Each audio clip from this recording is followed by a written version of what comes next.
আরেকটা কথা এখানে বলতে হয় যে আজকে তারা তারা হাজার হাজার লোককে, বিএনপির একটা লোক বা জামাতের লোক বা অন্যান্য লোক যারা তাদের বিরুদ্ধে সঠিক কাজ করে নাই, নিরপেক্ষ ছিল, তাদেরকে 50 মামলা, 100 মামলা, 500 মামলা পর্যন্ত আছে। এই যে মামলাগুলি দিয়ে মানুষকে কোর্টের মধ্যে রেখেছে, এটা তো অনৈতিক, এটা তো মিথ্যা। তো আমরা তো নিজে জানি এটা মিথ্যা। মিথ্যার জন্য আবার কোর্টে দাঁড়াইতে হবে কেন? এই কোর্টটা তো তারই বানানো। এই কোর্টটা তো তৎকালীন দুর্বৃত্তের সময়ে তাদের নির্দেশে বানানো। কাজেই এই মামলা যেগুলি জনসাধারণের মামলা ব্যতীত যেগুলি আপনার হয়রানিমূলক মামলা, এগুলি টোটাল আপনি এক ডিসিশনে উঠতে পারে। যদি আমি থাকলে তো আমি এক ডিসিশনে শেষ করে দিতাম, এক ডিসিশনে। তাইলে এগুলির জন্য যেমন আমাদের মাহমুদুর রহমান সাহেবকে জেলে নেওয়া হয়েছে, আমরা অত্যন্ত লজ্জিত, দুঃখিত। আপনার জয়কে মারার জন্য ওনারা গেছে, আর ওটা তো ছিল একটা টোটাল নাটক। ওইটা ছিল একটা টোটাল নাটক। এখন তো দেখতে পাচ্ছি যে গ্রেনেড হামলা, এটাও আর একটা নাটক।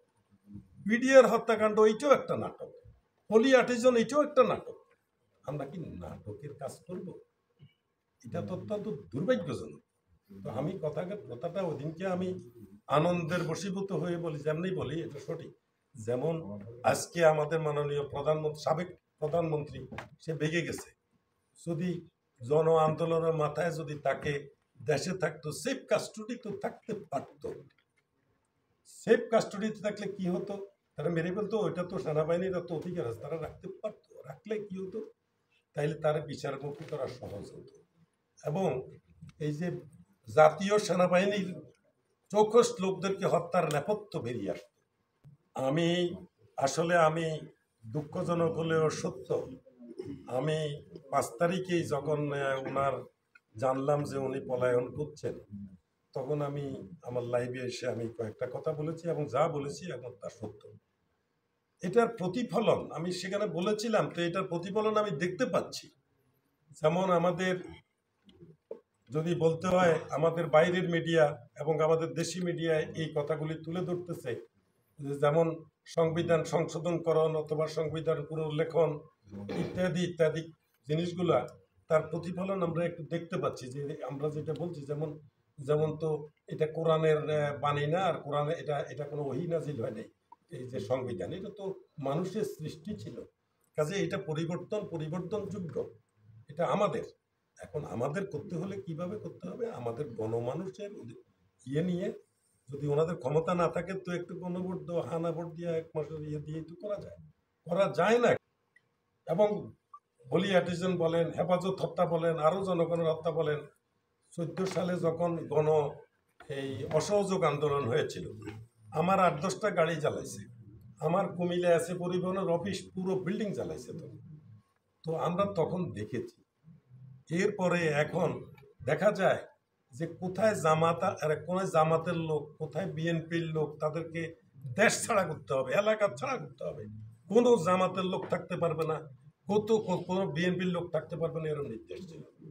যেমন আমি একটা যদি বলতে হয়, আমার কাছে তথ্য আছে, তথ্য নির্ভর ছাড়া বলছি না। লক্ষ্মীপুরে হেলিকপ্টার দিয়ে যে মানুষের গুলি করে মারা হয়েছে। এবং আপনার সাতক্ষীরায় আপনার কোনো এক এসপি, তার সামনে সে নিজে গুলি করে মারছে, এবং বলছে যে আমি শুনেছি যে এদেরকে মারতে হবে না, জামাত এবং বিএনপি, সে নাকি প্রধানমন্ত্রী শেখ হাসিনার সাথে সাবেক, তার সাথে কথা বলে গেছে। তো এসপি বলছে আমাকে কেন আপনার সাতক্ষীরা দিলেন? আমার তো 20-50 জন লোককে আমি খেয়ে ফেলতে হবে। কি বলে 20-50 জন? হাজার হাজার না, কেন একটাও বিএনপি আর জামাত করতে পারবে না, এরকম কত আমরা শুনেছি। তো সেখানে যে গণহারে যে আমাদের জাতীয়, আমাদের জনপ্রতিনিধি না হোক, এলাকার লোক কেউ না কেউ কোনো স্বার্থে হোক বা স্বার্থের বহির্ভূত কেউ অনুসারী থাকে, তাদেরকে খুন হয়ে যাওয়ার জন্য তাদেরকে এইভাবে নৃশংস হত্যা করতে পারে না।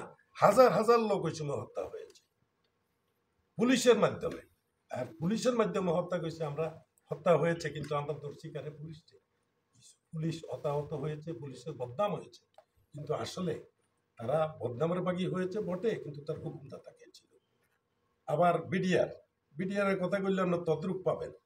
আবার গতকালকে আমি বিডিআর এর একটা প্রেস কনফারেন্স আপনারা জানেন কিনা, আপনারা গেছেন কিনা জানি না, ওনার কাছেও শুনেছি কয় যে ওনারা বিডিআর গুলি করেনি।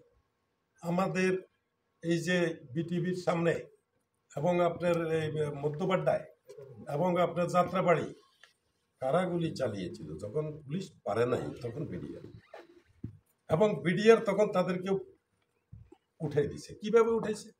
বিনা গুলিতে নেই।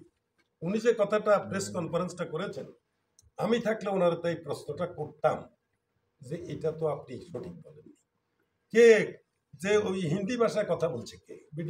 আমারও তো অনেক লোক সাক্ষী দিচ্ছে যে বিডিআর এর আপনার মধ্যপাড্ডায় এবং আমাদের বিটিভির সামনে উর্দু ভাষায় কথা বলে, হিন্দি ভাষায় কথা বলে। আমার স্টাফরা যাইতেও শুনছে এবং আমার এখানে গাড়িও ভাঙছে, আমার টেলিভিশনের ক্যামেরাও ছিনতাই করছে, ক্যামেরাও ভেঙে দিচ্ছে, আমার লোকরে আহত করা হয়েছে, লোক মানে সাংবাদিকদেরও আহত করা হয়েছে।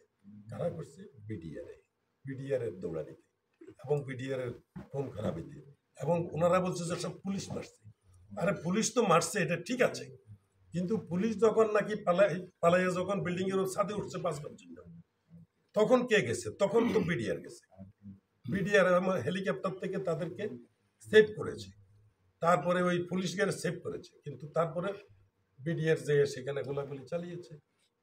তো এগুলি তো হাস্যকর কথা বলে নিজের খোলসটাকে চেঞ্জ করা, এটা অনুচিত।